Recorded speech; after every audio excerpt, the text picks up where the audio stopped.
Usted está escuchando Notimundo. Periodismo objetivo, responsable y equitativo. Y la ley orgánica reformatoria al COTAD para la sostenibilidad y eficiencia del gasto de los gobiernos autónomos descentralizados entró en vigencia este lunes, y esto tras su publicación en el registro oficial. Esta es la entrevista de Fausto Yepes, hoy con... Nos enlazamos a esta hora con Leonardo Orlando, prefecto de Manabí, para hablar sobre esta ley que obliga a los GAD a invertir el 70% de sus recursos en obras públicas. ¿Qué es lo que harán, aparte de la lluvia de demandas de inconstitucionalidad que han sido anunciadas por estas últimas horas? Prefecto, gracias por estar con nosotros. Fausto Yepes le saluda. Bienvenido. Fausto, muy buenas tardes. Es un gusto saludarle desde Manabí. Estamos atentos a las inquietudes. Muchas gracias por este espacio. Gracias, prefecto.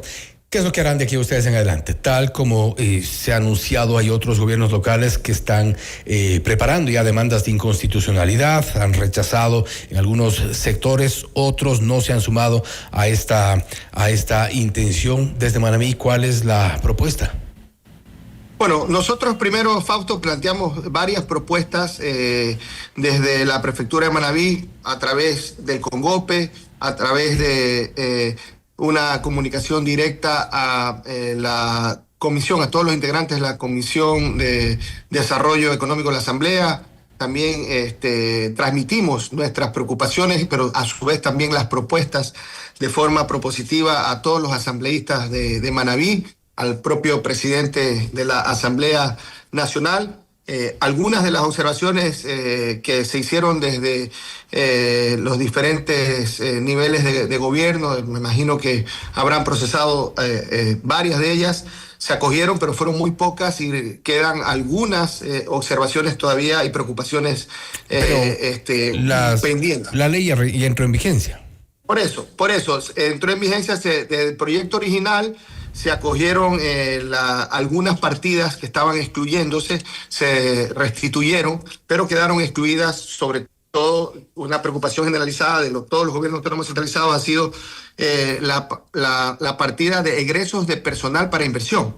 Todo lo que tiene que ver con el personal de inversión que está a cargo de obras que se hacen o intervenciones que se hacen por administración directa, ahora en la nueva regla de cumplimiento fiscal tienen que excluirse, así como los convenios de cogestión o transferencias o donaciones para inversión que se hacen con otros gobiernos autónomos centralizados, que para nosotros es muy común y frecuente, con municipios y juntas parroquiales rurales de la provincia de Manabí, así como con fundaciones, para cumplir con el mandato constitucional y legal de la asignación del 10% de los ingresos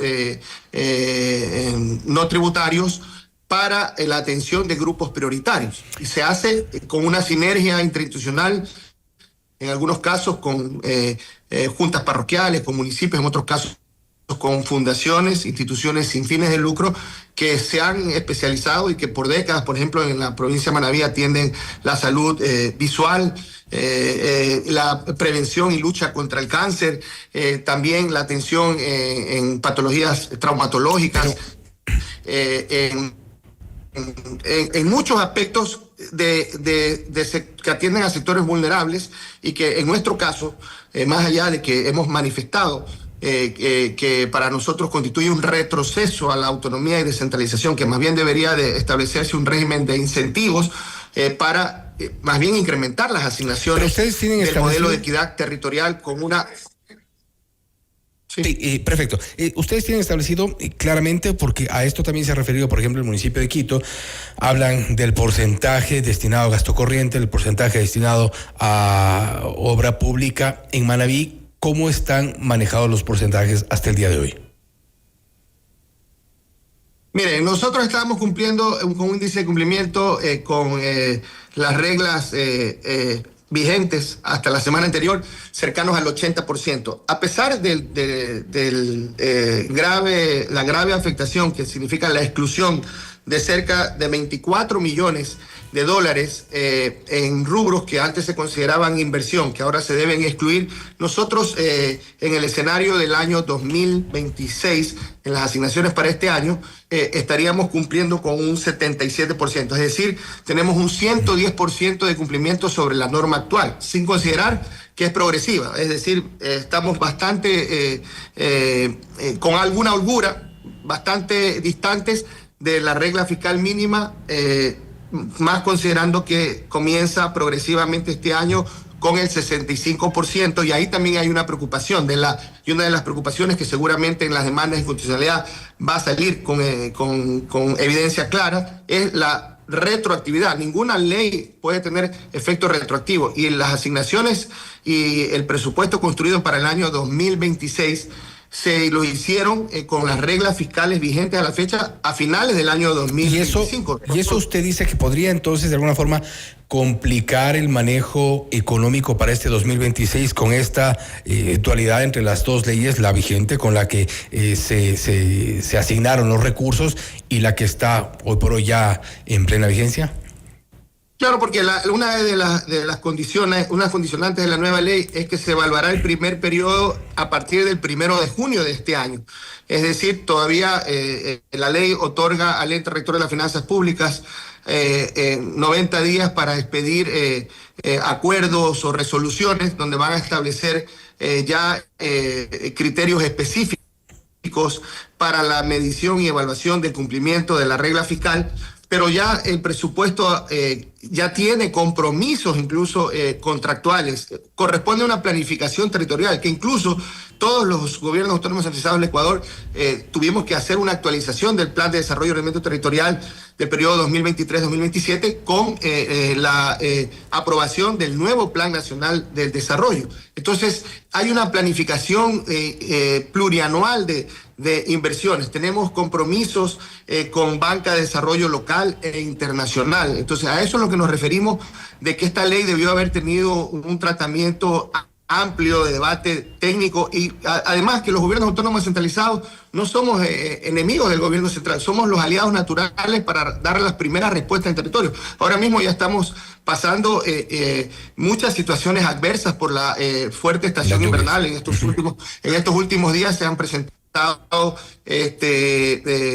bastantes afectaciones en la red vial, incluso estatal, que vamos a seguir apoyando en la red vial provincial, en cantones y zonas rurales, donde está evidenciándose cada vez con mayor frecuencia e intensidad la presencia de lluvias. Entonces, aprobar una ley, primero por la vía económica urgente, donde no hay todo el espacio necesario. Muchas autoridades pedimos un espacio en la comisión de... ¿Usted cree que no fue suficiente el espacio para el debate?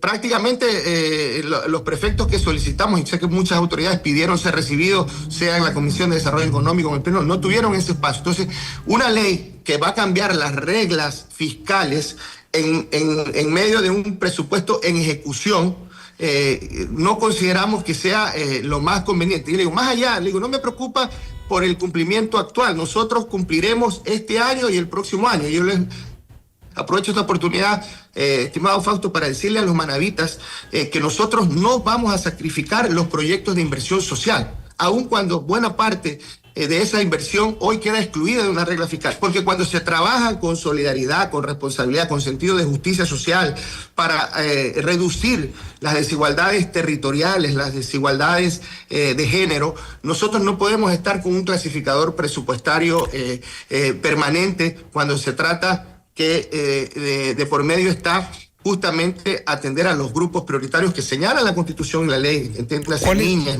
adolescentes, mujeres embarazadas, adultos mayores, personas con discapacidad. Entonces nosotros no vamos a dejar de invertir en lo social, pero sí en el mediano plazo para las siguientes administraciones, es decir, a partir de mayo del 2027, nosotros hemos logrado tener grandes recursos, importantes recursos. Siempre se necesitan mucho más recursos, pero importantes recursos de financiamiento, tanto de la Banca de Desarrollo Local, el Banco de Desarrollo del Ecuador y del Banco de Desarrollo de América Latina y el Caribe, que nos permiten tener, diríamos, un colchón financiero y presupuestario para cumplir en este año y el próximo año. Pero a partir del año 2028, la regla ya aplicará, ya no progresiva, del 65, 68, sino del 70%, y puede verse comprometido en mediano plazo el nivel de cumplimiento, y el riesgo de ese incumplimiento es la disminución considerable de la participación en los presupuestos de los ingresos permanentes y no permanentes. En este caso, del 21% de ingresos permanentes se baja al 15%. Estamos hablando de 6 puntos en la participación, eso equivale a un poco menos del 30%. Y pero esta nueva ley, prefecto, ¿cómo sienten ustedes que de aquí en adelante podrán manejar todos los recursos, en este caso de la provincia? ¿Sienten que los hace más dependientes del Ejecutivo? ¿Se rompe un poco esta dinámica de la descentralización, el concepto? Lo de fondo es que la Constitución ya establece que las transferencias serán directas, predecibles, oportunas y automáticas, y no habrá condicionantes. Yo estaría de acuerdo que si se va a incrementar las asignaciones, que es lo que corresponde, con una actualización del Consejo de Competencia, por transferencias adicionales, digo, a ver, si ustedes van a cumplir estos indicadores de desempeño, de hecho, Fausto, en el modelo de equidad territorial ya hay 7 indicadores para los 3 niveles de gobierno y para las prefecturas, por una enmienda constitucional que se está en construcción, la aplicación que puede ser que se aplique a partir de este mismo año. Es la octava variable, es la de las necesidades de vialidad rural, que tenemos que atender las prefecturas. Se incorporó esa octava variable por el peso que tiene para las provincias la atención de estas competencias, pero ya hay variables que miden la parte sociodemográfica, población, necesidades básicas y satisfechas, y hay variables que miden el índice de cumplimiento de metas, que miden el esfuerzo fiscal, que miden la eficiencia administrativa, y que periódicamente, anualmente, son evaluadas y nosotros presentamos ya información al Ministerio de Economía y Finanzas, a la Secretaría de Planificación, hoy fusionada con la Secretaría de Administración Pública, y nosotros hemos venido cumpliendo estos indicadores, estas reglas que estaban establecidas en el COPLAFIT, el Código de Planificación y Finanzas Públicas.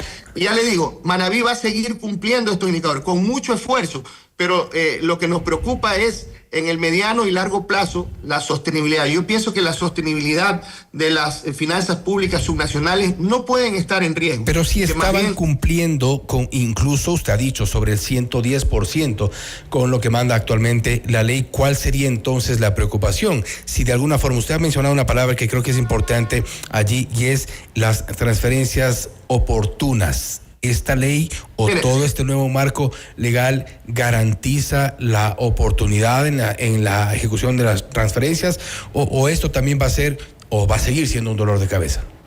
Mire, es que lo que pasa es que ya la Constitución ya establece, y la ley y el CONTAC ya establecen, que las transferencias sean directas, predecibles, automáticas y oportunas. Pero no está ocurriendo eso. Desde el año 2020, las prefecturas y municipios del Ecuador hemos venido recibiendo bonos del Estado por recursos de recuperación del IVA, que debieron haberse recuperado hace muchos años en efectivo, por competencia de riego. Hemos hecho cruces hasta de 3 años fiscales con la deuda con el Banco de Desarrollo del Ecuador, y adicionalmente ya en los últimos tiempos se nos ha prácticamente planteado como solución, que hemos tenido que asumirla. Por ejemplo, el año pasado, a inicios del año, tuvimos que el saldo de una alícuota y el 40% de otra alícuota tuvimos que recibirlas en bonos del Estado. Eso no es predecible, eso no es directo, eso no es automático, eso tampoco es oportuno, porque estamos hablando de que nos demoramos muchos meses para recuperar alícuotas que mes a mes se deben transferir a los gobiernos autónomos descentralizados. Entonces son dos temas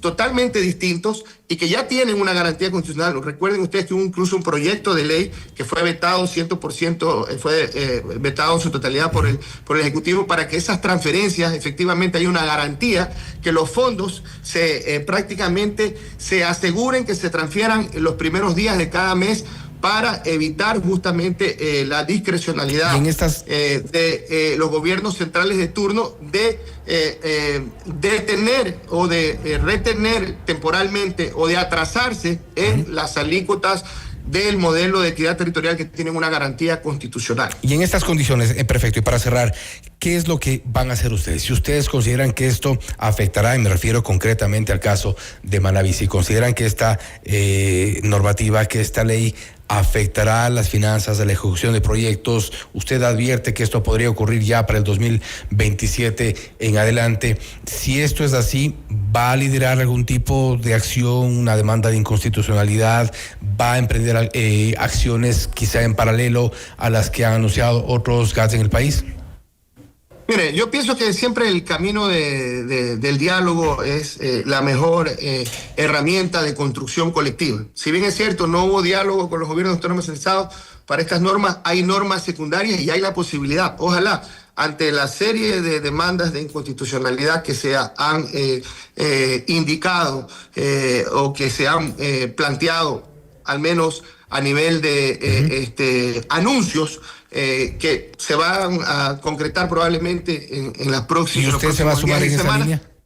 Nosotros vamos a ver, primero tenemos un gremio de gobiernos provinciales, que es el consorcio de gobiernos provinciales. Ahí vamos a pedir que haya una decisión unánime de que más bien se fortalezca el régimen de descentralización y autonomía. Por ejemplo, que las partidas, si hay una preocupación de la eficiencia del gasto, si hay una preocupación en el tema de espectáculos públicos o eventos institucionales, primero en el caso de Manabí apenas está asignado el 0.4% en temas culturales. Pero bueno, esta ha sido señalada como una de las preocupaciones. Y un poco para cerrar, porque lamentablemente se nos fue el tiempo, la pregunta es si usted va entonces a sumarse o esperará que el Congope como tal haga o emprende una acción conjunta, colectiva.